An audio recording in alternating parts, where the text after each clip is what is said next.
Welcome to our WFA Plus emergency reaction show to the Dallas Cowboys trading Micah Parsons. Y'all, we are doing too many of these emergency reaction shows to groundbreaking, earth-shattering trades. Joe Trahan's on his way home from the golf course because the world just broke. The Dallas Cowboys trading Micah Parsons for a pair of first-round picks and defensive tackle Kenny Clark, a Cowboys front office source confirms. They actually did it. I never, ever, ever thought they would actually trade Micah Parsons. But here we are. Joe, what's your initial reaction as you're just walking off the ninth green? Yeah, listen, it was actually 11, the par 3 at Merrido. But there is some shock involved with the fact that they actually did it, right? You wondered how much of this was posturing, how much of this, was Jerry Jones trying to play the media game. How much of this was Jerry Jones trying to soak up the media attention that comes along, with the holdout and with this big-time contract negotiation? My gut said that at some point they would get it done. But in the last few days, ever since that final preseason game when Micah Parsons laid down on that training table, again, I don't think it was enough to create a seismic shift. But if there were some people thinking that this could be the way to go, you wonder if this wasn't just the last straw that broke that camel's back. And that's the only way I can really make sense of it. Jonah, what about you? What do you think? I just think it's really, really impressive by Jerry to let his fans down in August instead of waiting till January. He could have given it 4 to 5 more months, but why don't we set the tone for the 2025 season and just let expectations be where they are on August 28th, as opposed to getting fans all worked up throughout the course of the season. I mean, my reaction to this was, what are you doing? I mean, you invest all this money in your quarterback, your top receiver. You bring in a new head coach, and you, in theory, can compete. And instead, you give up one of the best players in the entire NFL. To me, that signals we are not going to compete for crap, and we are really turning our vision toward the future. And sure, there might be it could be the result of a lot of these failed negotiations that got us to this point. Not every trade is because we're looking to the future, but when you give up that quality of player and you're not able to just kind of accept some of the shortcomings that came in the negotiations, sometimes you just got to swallow the pride and get the deal done if you want to compete for Super Bowls. And this signals to me that this team is wholly unserious, more so than it's been the last 29 years. I think of all teams, never, ever, ever would have thought it would have been the Packers either. The team that punted your soul in the playoffs a couple of years ago. Exactly. You could have traded him to anybody, certainly an AFC team. I'm sure the Lakers could have, provided a better deal.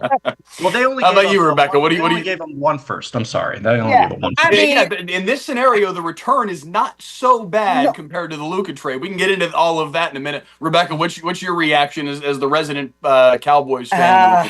I just am thinking, what are sports owners in this town thinking? Are they just trying to demoralize the fan base? Because this is very demoralizing for Cowboy fans. I mean, you have a generational type player, a great player like Micah Parsons. He is a leader in that locker room. And to get rid of him and to trade him, I mean, it's not even like a Herschel Walker trade, which everybody was upset back then. But at least we got Emmitt Smith, Darren Woodson, Russell Maryland, Kevin Smith. We got great people with those draft picks. You get 2 picks and, I mean, I don't understand it. I'm frustrated as a Cowboys fan. Again, I agree with Jonah.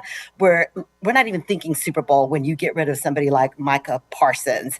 And again, it just reminds fans of like what happened with Luka. Like, it feels like, to me, this got personal with Jerry Jones. It feels like, just like the Jimmy Johnson, when he got rid of a 2-time Super Bowl winning coach. It feels like that. It feels like he got angry about what was happening behind the scenes and traded our best player.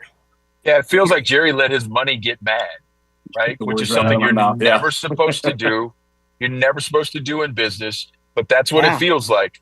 And listen, the way this thing is played out, if Micah did agree to some kind of terms, Jerry should have had the understanding that even if he agreed to some kind of terms, the agent has to have a chance to look it over and at least make it fair, right? And that's, perhaps what we may now not ever know. What were those terms, and, what were some of the details to why it was a non-starter for the agent. And that's the strange part. Obviously, Micah is really the first high-profile Cowboy to ever ask for a trade in this kind of situation. I'm sure that Jerry wasn't expecting that, and who knows how that affected him. But here's the point I want to make, and I want to put the biggest highlighter, bright line, flashing lights on this point. Think about everything that Jerry Jones has put up with players in the past. Think about all the transgressions from a character standpoint that he has put up with. What could Micah Parsons have done to make Jerry so mad when you put it in that light? I mean, we're talking about all kinds of legal offenses. We're talking about moral and ethical offenses. What did Micah do that made him different? And that's what I want to find out. Exactly. He had Greg Hardy, for God's sakes. I mean, absolutely. Among the many. Yeah. Yeah. My thought is Jerry realized it was checkmate. I earnestly think that Micah sort of put him in checkmate. He played his own game, and Jerry doesn't like to lose deals, so instead he does this trade, which, in my estimation, I just kind of look at this, take a step back from the initial reaction of it, from the Cowboys lens. Micah wins huge here. He gets a massive pay increase. He goes to a team that is far closer to competing for a championship than the Cowboys, and he goes Especially to now after his addition. Yes, exactly. And he goes to a franchise that is, when you think of football lore, you can think about the marketing of the Cowboys, but Lambeau, Micah, you think of, some of the greats that have come through there in Green Bay, Reggie White, obviously. I mean, he's got a chance to really, further etch himself into, NFL history there. And that's a great place to do it. So, from my standpoint, Micah, makes out great here, and he comes out victorious in this negotiation. He wanted a trade, got the trade, and while it's probably not the situation, how he wanted it to play out, I don't see how he doesn't lose in this situation. And most importantly, you guys, because of the way this deal is structured, we're hearing that it's going to be a 4-year deal, $188 million, $136 guaranteed. He plays great the next 3 years. He gets another big bite at the apple, which I'm sure is the reason why there was hesitation for Mulugeta with whatever terms were talked about between Jerry and Micah. And, in terms of the financial part of this deal, I think in that aspect, to your point, Jonah, that makes Micah an incredibly big winner in this deal. Well, and tagging on to that, if it is, after 3 years that he would be up for a new deal, he would be 29. And teams often get really, they clam up once they see 30, on the age next to a player. 29, you can, make the case, especially if he has good numbers the next few years. So that'll be something to monitor because, he could be in line for another huge deal. This is according to a source close to Micah Parsons, but also information that has been reported by Yahoo Sports. It was a 5-year deal worth $202 million, $40.5 million per year, the deal that was on the table back in March when Jerry and Micah talked a while back. So now you're talking about a $6.5 million gap between what that offer was and what he's going to make with the Packers. Right. And again, guaranteed money, really close, with another chance to take a bite at the apple. I mean, in terms of dollars and cents, it makes a lot of sense for Micah. Yeah. And I know Cowboy fans don't want to hear that right now. Yeah. But I know you don't. But we don't want to hear that. And let me tell you, for me, does that make it better though for Cowboys fans? The fact that it's $47 million a year, does that make this easier to stomach? Because that is a ridiculous number, way above and beyond what every other edge rusher in the league is making now. Like $5 million more. Probably, but he's going to the Packers, man. You're going to see him this year. The team he's going to makes the knife twist, no doubt. Yeah.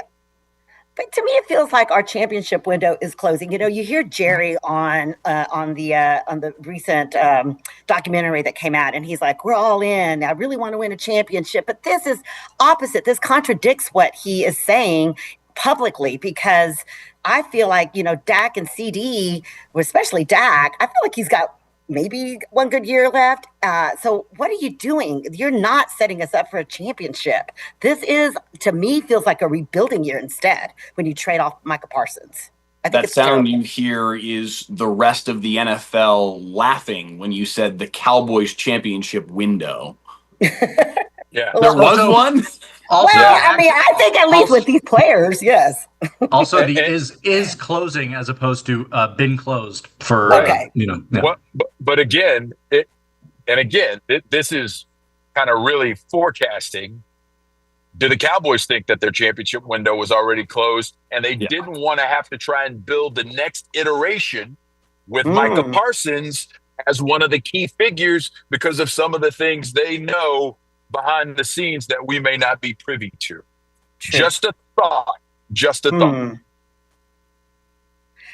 But are you telling me they're going to be rebuilding for 4 years? No, it's the I hear what NFL, you can flip it quick. No, I hear what you're saying, Jonah, but do they not even want him to be part of that next iteration because they don't know if he's the right kind of team guy? Yeah, right? I don't know. I at this point, I mean, you're talking about arguably the best pass rusher in the NFL in a league that is so pass happy. I don't even care, I don't care if he laid on, was laying on the beach instead of the table during that preseason game and what that signals. It's and again, believe you me, your point's well taken from my standpoint. I mean, think about, Charles Haley when they got Charles Haley and what that meant and who he was and what he did and how he comported himself. And that was the point I was trying to make before. T.O. I mean, just go down the list. I mean, and even some of the more minor ones, Pac-Man Jones, and like you said before, Greg Hardy, and all these other guys who were questionable characters. So, yeah, what made him so different, that they wouldn't want him to be a key piece moving forward? That's a big question. The fact that he beat Jerry at his own game. Yeah. Yes. That's a good place to start. Yeah. Yes. Again, I think it's personal. It felt like they couldn't control him. To some degree, they've always had some sort of control over their players. And if, they brought in players that were problematic, they weren't like of the level of Micah Parsons, who's like a top 5 player in the NFL. You know what I'm saying? So like when you have that level of talent, you want to be able to have some sort of reign or control. And Micah's just kind of a free bird. He kind of marches to the beat of his own drum. And I wonder if that kind of played a role here. Because that doesn't necessarily mesh with maybe what the Cowboys are wanting to build. I don't know. This now puts the Cowboys in a... Sorry, go ahead. No, I was just going to make the point to piggyback on that. Jerry said at training camp, he's the best. Micah's the best he's ever gone up against in some of these negotiations, right? And at the time, we weren't sure what he really meant, and perhaps now we have a better clue into it. Mm-hmm. Well, he just said the other day to Stephen A. Smith that he's not trading him. It's just like you can't really believe anything that Jerry says anymore when it comes to any of this. It's all fungible, according to Jerry. It's all fungible. Yeah. Come on. The odds of finding somebody like Micah Parsons again in the next draft is really nearly impossible. What's so amazing is they're betting that they're going to do this again. They hit in the draft. They hit this amazing player. They fell backward into this amazing player, by the way. Yes, they did. They were looking for cornerbacks. Yeah. Right? Yeah. Yeah. They missed out on 2 quarterbacks, and then he fell into their lap after they went backwards in the draft. So here's a fun topic that I don't know has a ton of realism, but I'm seeing a lot of these comments right now on social media that the Cowboys now have 2 first-round picks in 2026, 2 first-round picks in 2027, and does that position them best among teams that aren't going to be really, really bad over the next couple of years, although they might be, we'll see, to go make a move and get Arch Manning? Do they now have the draft capital to make a trade to go play around? This is where we're going, Jonah. This is where Cowboys fans have already gone. It's been like 46 minutes since this trade has come down, and that is already where people have gone. Week. We're going to be talking about this for 2 years. The season starts in a week. Oh, my goodness. I know, right? He still hasn't started. He hasn't begun being the actual. I know he started a couple of games last year because of injury, but he has not begun his first season as the full-time starter for the Texas Longhorns. We have no idea whether this kid is actually as good as all the hype suggests. The Arch Manning era hasn't begun at Texas, but we want to start it at the Cowboys. Got to start already. We're going to look. I'm just being told right now that we're going to take a quick break. Yes. Yeah, we're about to run.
WFA Plus. So we had to refresh the Zoom, but we are ready to continue this conversation.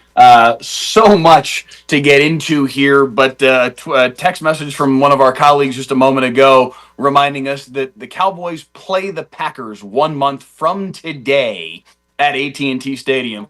Got to imagine the ratings for Sunday Night Football on the 28th of September will be sky high.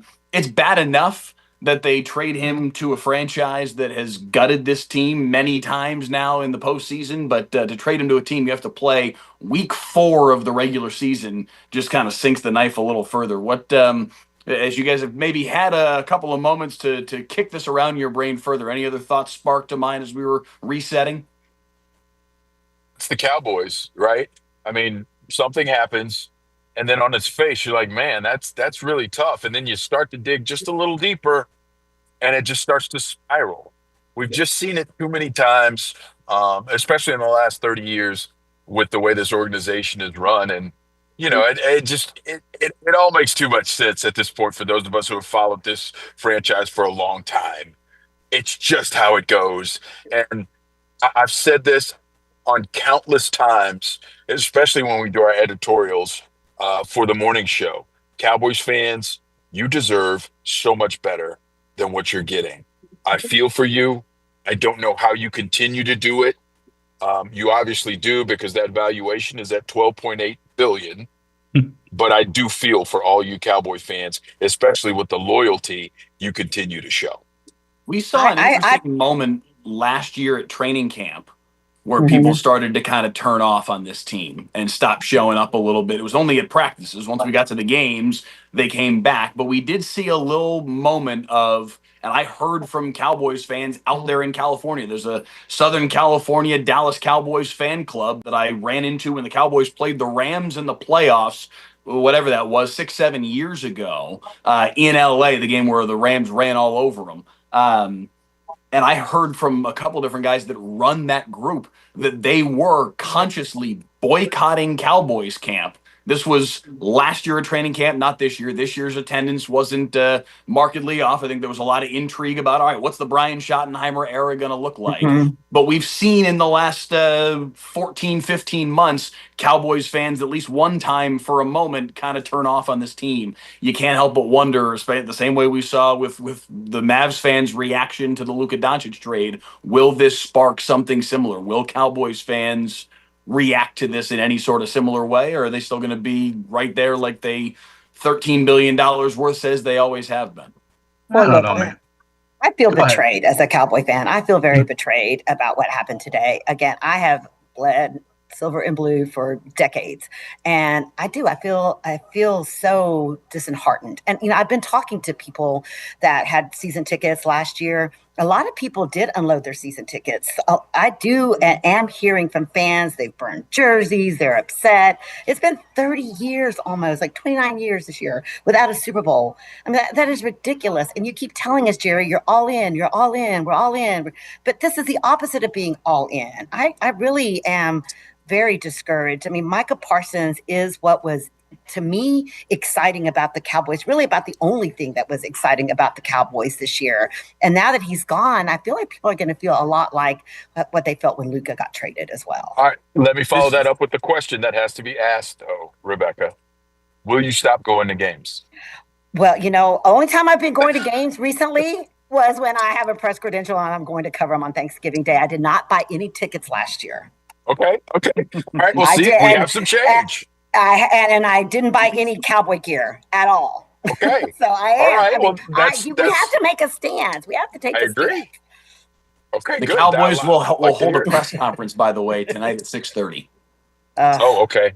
That was just announced. That email just came down in quite literally the last minute. The Cowboys are expected to host a press conference tonight at the Star in Frisco at 6:30 this evening.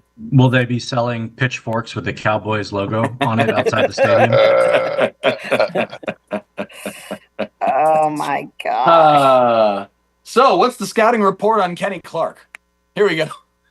Actually, believe it or not, I actually looked, you guys.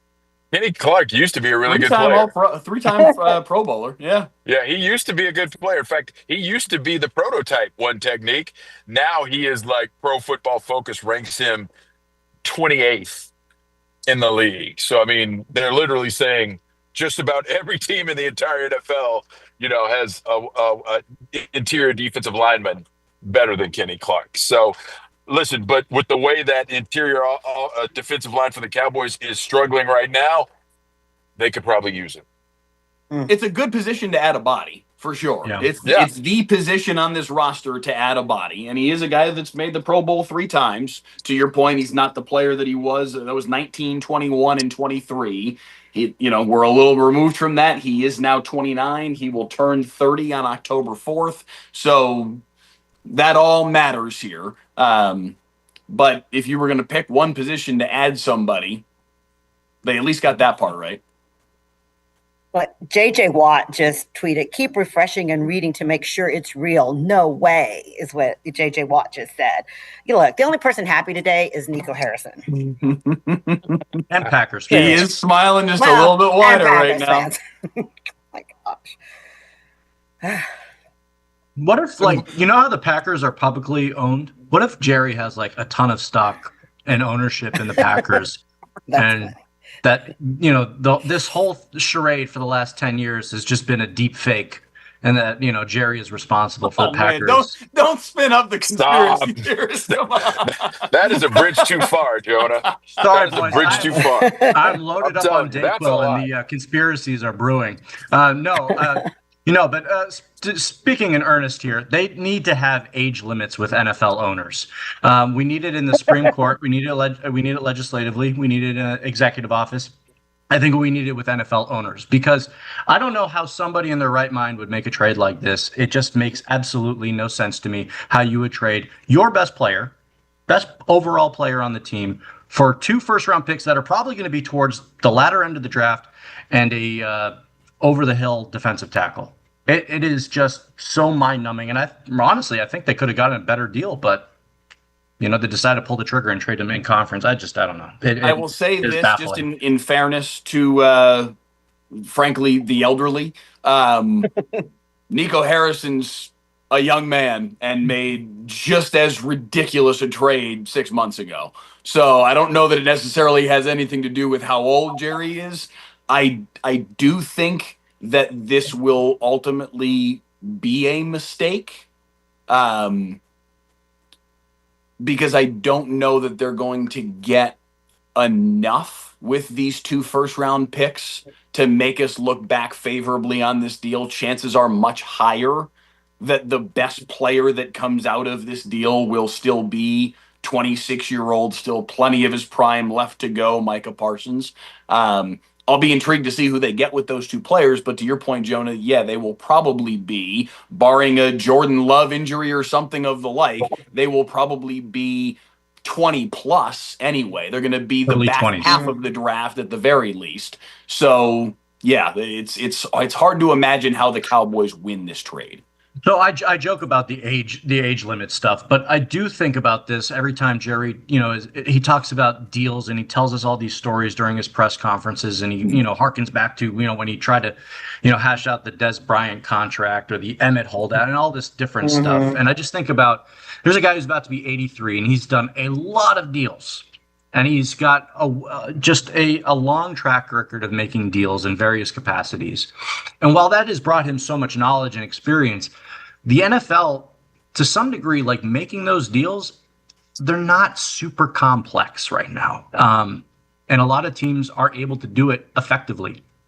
I look at the Philadelphia Eagles, who, in my estimation, have been the gold standard when it comes to drafting, developing, and then keeping their talent on I would say, very favorable contracts long term. The Cowboys have been the direct opposite, in that at some point, no, it's not going to happen at some point. I think we've kind of missed that boat. But at some point, you would hope that the Cowboys would kind of change how they do things, because it just hasn't been working. We're here every year. They keep saying they're changing, and they just they don't. Instead, they take one step forward. They nail a great player in the draft, and then they take 3 steps back.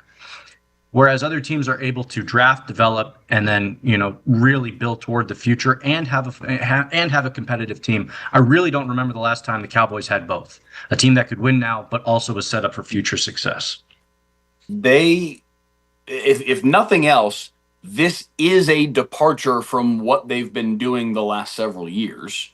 We've seen this playbook right up until whatever it was, 3:45 this afternoon, 4:15, whatever it was, and this trade came down somewhere in the last hour or so. Right up until the trade was announced, I never thought they were going to trade Micah Parsons, because I thought all along this was going to continue to follow the Dak Prescott script, the CeeDee Lamb script, the Zeke Elliott script, all of these things. Stretch Smith is trying to call me right now. Our Cowboys analyst is trying to call me right now. Not right now, Stretch.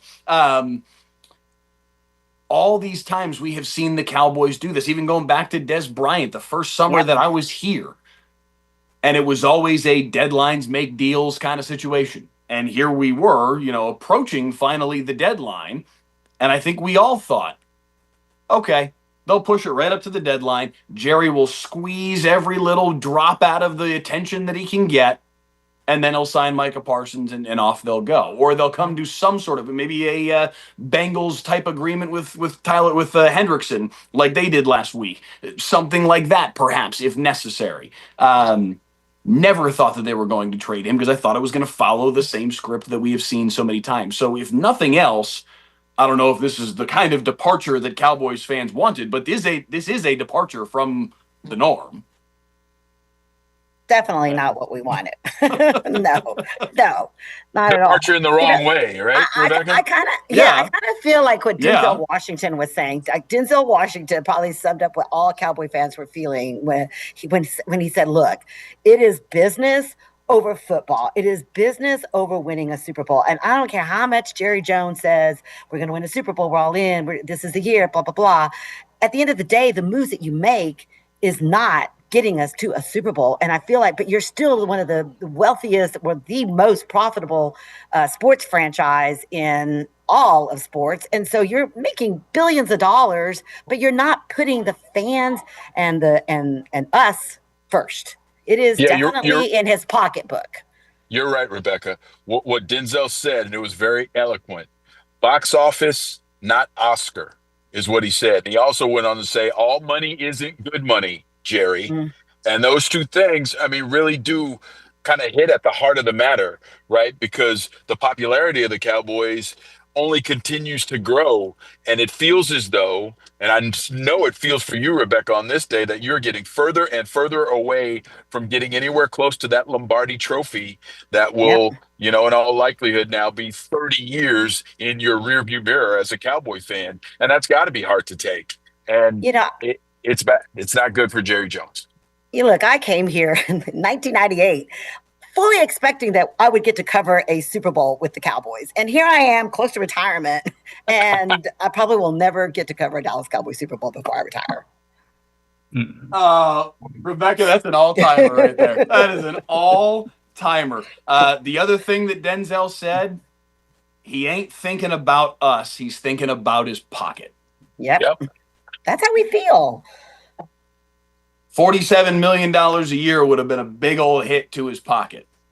Think about it this way also. You think about how many times Jerry's gone on TV, or even his appearance on Landman, and how like owning this team was this family business. It's this thing that he purchased that his whole family can be a part of. And I think about it in another respect of sports teams are something that fans become that family, right? They're also the family. But you have the family that owns the team and does something a certain way, and then you have the fans that support the team. And these two families could not be further apart in what their goals are for that team. And so while it's really, I understand the idea of it's nice. It's a nice story to have a family-run business that is worth $1 bajillion. But at the root of it, it's a sports team that is supposed to win games and win championships to the fans. And they've just fallen short in that regard so many times, and it looks like they're going to be falling short in that regard for more years to come. And so I really feel bad for the fans because they don't have necessarily billions and billions of, valuations to lean on here. They just tune in every Sunday, go to the games, support their team, hoping that they can be victorious. Whereas there's just a family up top that just wants to do things their own way, and they just have to, take it like days like today. When you talk about family, what is Steven's role in all of this? Why doesn't he step up? And because it feels like their philosophies are different when it comes to running the team. Like, why hasn't Steven stepped up and told Jerry no? I mean, I get it, it's his dad, but I don't know. Maybe you guys have more insight into why. Well, I mean, he told the story on the documentary, and it's a story that we had all heard before, but he told the story about putting Jerry up against the wall with the Dion negotiations. I mean, he's tried to have his say at times along the way, and there's times where he's won out. The Johnny Manziel draft decision with Zach Martin is another example of where they've kind of crossed paths and gone in different directions. And there are times where Steven has won out. I don't know, frankly, whether or not Steven agrees with this decision. He might. This honestly feels like a move that he'd be inclined to agree with. Here's my overall take on that, though, Rebecca, when it comes to, and you've heard me say this before in the newsroom, Rebecca, if someone made you upwards of, and let's divvy up the pie of, let's say Jerry Jones is worth $15 million. He's got 3 kids. Well, I'm not going to go into that. He's got. You could figure out the math. You could figure out the math. I don't know what the will looks like. You could figure out that Stephen, Charlotte, and Jerry Jr. all stand to make upwards of $4 to $5 billion. Billion with the B, Rebecca, thanks to their father. So how much real pushback are you going to give? Seriously, I mean, I'm talking about real life stuff. I'm not talking about playing football or trying to, create a roster and all that. How much pushback are you really going to give to the guy who's going to give you $4 or $5 billion? I mean, well, we go back to what Denzel was saying. You guys. I don't, but that was directed at Jerry. That's my point. I can't blame the kids. I can't. I mean, that's a bridge too far, because, and listen, I know that's a very popular sentiment. Well, when is Steven going to take over and do different? Well, that's not going to happen until Jerry is, not able to do it. I wonder how much the summer's worth of build up to this Netflix documentary, and then the documentary itself, and the romanticizing that was done about the Herschel Walker trade. Does that factor into this in any way, shape, or form? Does Jerry think, hey, watch me work again? Let me see if I can spin something up. Man, that is swinging for the fences, isn't it? Not you, Mike, but that would be Jerry swinging at the fences to try and recreate, just a magical moment in time. Because the truth of that, to kind of follow out that scenario, Jimmy Johnson was so adept at talent acquisition at the time, they probably don't even have in place as good as Will McClay has been in some drafts. They don't, they don't have the wherewithal to even, how good are all these draft picks going to be? We'll see. Because listen, I mean, we do know this. They don't know how to draft defensive linemen. We know that without a shadow of a doubt now. So, I mean, I hear you. And we all know that Jerry does like to try and recreate the past. So I think you're onto something there. But I just think, man, that would be, wow, talk about swinging for the fences for Jerry. Well, plus we're talking about a team that is... you know what? Go ahead, because I had something and I lost it. So go ahead. I was going to follow that up with this, though, because I think you do bring up a good point in terms of the Netflix documentary with Jerry having watched it, because I think there are a couple of things that came out of it. I do think there was a realization on his part that when he was doing things by the seat of his pants, as he admittedly did, that there were times when he really screwed up, right? And I think,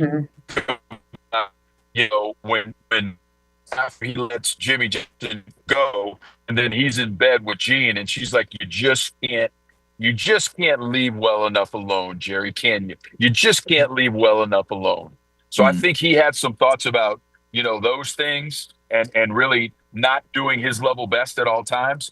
But I also think this, you guys, there were times when Jerry made controversial moves and everyone was against him when he got rid of Tom Landry and when he made the Herschel Walker trade, and they ended up in 3 Lombardi trophies. And he's never going to forget that. So I think all of the, when we kind of raise our hands up and we are critical of Jerry Jones, it makes sense to me now more than ever how all of that stuff just rolls off Jerry's back. I don't agree with it. I think he's gotten out of touch the further we get away from those championships. But I can see now how he has those Teflon deflector shields when it comes to criticism. He thought that a buddy-buddy conversation with a player was going to work for a contract agreement in 2025 when that player's agent is literally the most famous NFL super agent known for getting guaranteed money in the entire league. I mean, come on. Yeah. Come on. I mean, at some point, there has to be some sort of self-awareness of maybe this isn't how a deal should get finalized or done. I don't care that the player wants to engage in that conversation. You're 82 years old. You've done a lot of these deals with players. You know how the game works. It just I'm not seems sure. I'm not sure that anybody. It's hard though, Jonah, because remember, Zach Martin, how'd that deal come to pass? Right? That's 2 years ago. It was Jerry and Zach talking. Right? This is kind of how Jerry has done business. Dak Romo, yeah. He tried to do it with Romo. That clip is circulated on social media with Parcells and Jerry when they tried to kind of squeeze Romo and say, "Take this, or we're not going to play you." And Romo very deftly said, "No, I need more than that because I need some guarantee that I'm going to be the guy who plays." So, but Jonah, Jerry has still done it that way. For better or for worse. And I do think Dak stood up to him, though, and he said, "Listen, you're going to have to go through my agent." And Dak took the next step last training camp of saying, "Hey, listen, if I don't end up playing here with the Cowboys anymore, so be it. I'll have to go somewhere else." And then a few weeks later, they signed him to the richest NFL contract ever. Does anybody win through this whole thing more than David Mulugheta? As much as Micah wins, right? Mulugheta had his name uttered so many times over the course of the last 6 months by everybody except for Jerry Jones because Jones wouldn't say it. I mean, Jerry served this up on a silver platter for David Mulugheta to become even more powerful than he already is, because how many guys around the league are going to watch the way that this all went down and go, "I want that dude"? You're right. And Mike, I think that's a great point, because I think that's why the deal, if, and this is the big if Micah did agree to some kind of terms with Jerry, the reason that deal wasn't going to get done anyway is because Mulugheta was like, "Hold on. We need to make sure that we, move the football field way past where it is in terms of, average annual value and guaranteed money, for the best defensive ends in the game." And that's, I think that's part of the reason why we are where we are.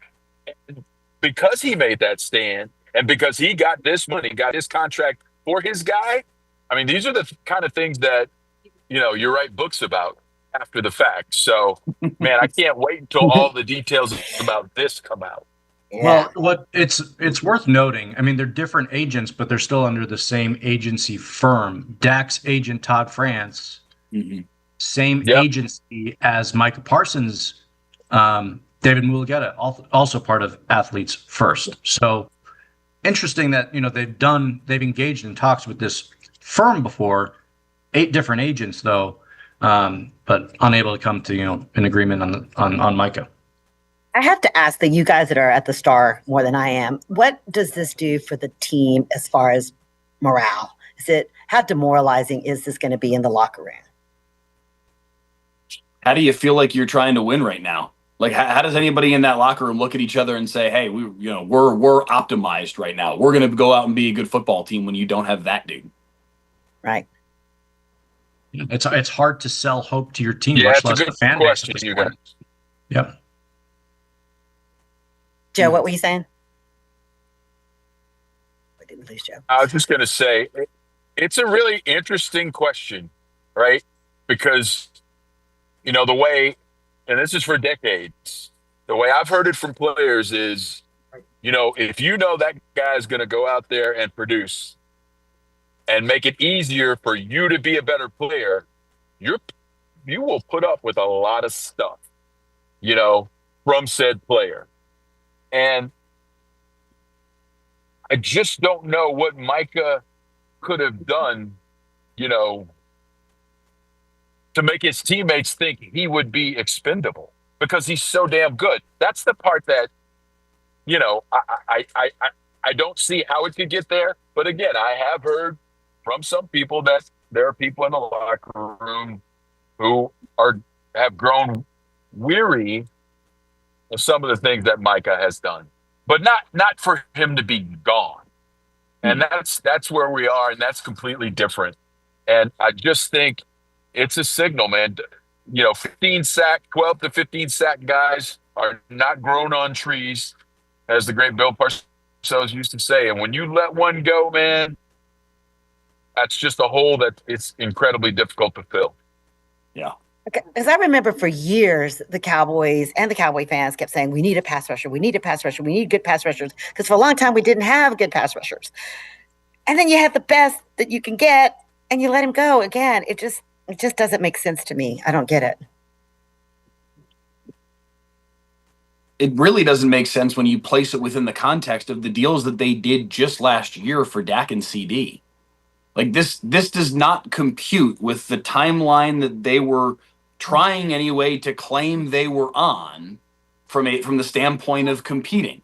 If you're going to go sign your quarterback to a $60 million deal and have him be the richest player in the NFL, CD bumping right up against the very top of the list on the wide receiver chart, then why are you hitting the reset button on the defensive side of the ball and trading away the best pass rusher in the game for two future first-round picks, where that move makes it look like you're trying to restock the roster? It doesn't make sense. That's where it just seems like this deal was personal and not necessarily when it comes to roster construction, right? Because to your point, Mike, I totally agree. Like, you don't go out and pay your quarterback and receiver all that money just to say, we're not going to be productive on the other side of the ball. I mean, it just feels like feelings got hurt, and maybe to the point that they couldn't be repaired, which is surprising because knowing the Cowboys, it feels like, it's just a game all the way up until, week 1 of the season. But yeah, I mean, listen, I give Mike a lot of credit. He could have held out. He could have flown to Cabo like Zeke did 6 years ago. He showed up to camp. He was there. Now, he wasn't like the most enthusiastic and, with pom-poms, but he was there, which is, more than a lot of guys do, when they're hoping for a new contract. And he was taking part in the walkthroughs to get the mental reps. And during minicamp, I'm watching this guy who's under a supposed hold-in going through drills because he just wants to play that badly. So, like, knowing all of that, this wasn't a guy that hated football. He loves football. And it killed him to not be out there. And I feel like maybe it's just a guy in his mid-20s who's still got, a little of that boyishness in him, where I'm going to lay on the table, or I'm going to maybe do some things that body language-wise don't show that I want to be here because I'm really frustrated with the circumstance. But there are players who've done far worse, or even just holding out in general, I think, is worse than not showing up at all. So, this whole thing, if there was a player to make an example of and trade away, Micah is not the one that I expected of all the, situations the Cowboys have gone through over the, recent years. I just did not foresee this one being the one that breaks the camel's back. Yeah, I mean, it shows a disconnect between the organization and the understanding of what their fans want. And not that every organization should make their decisions based on what the fans want, but if you were to poll Cowboys fans over the course of the last couple of years, which Cowboys player that they are in a contract squabble with would you most want traded?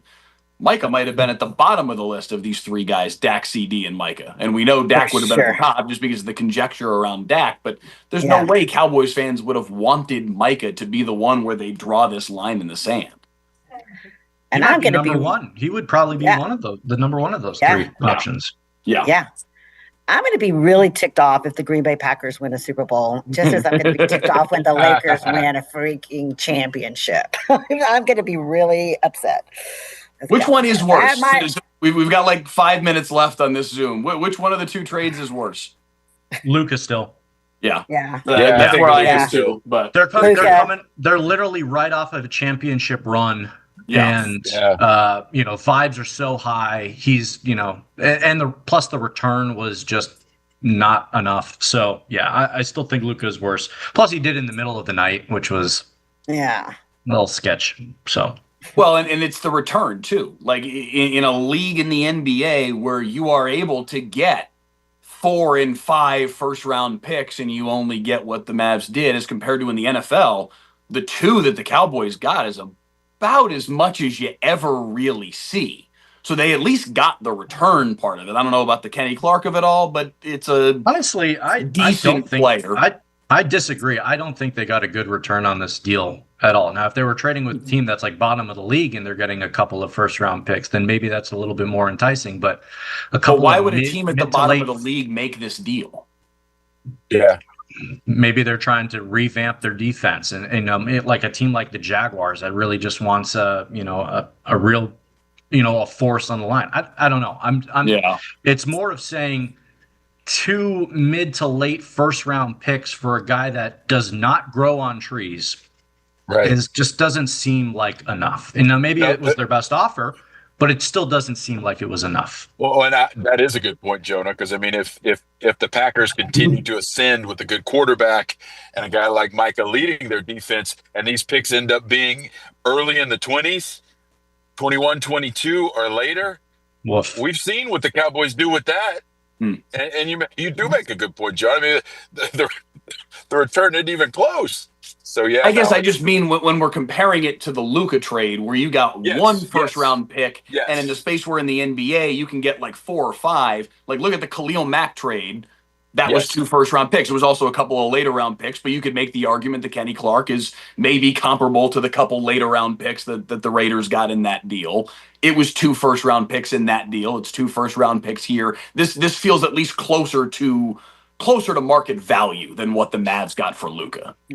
There was some chatter. I heard some chatter about the possibility of the Cowboys asking for 2 1s, 2 2s, and a starter.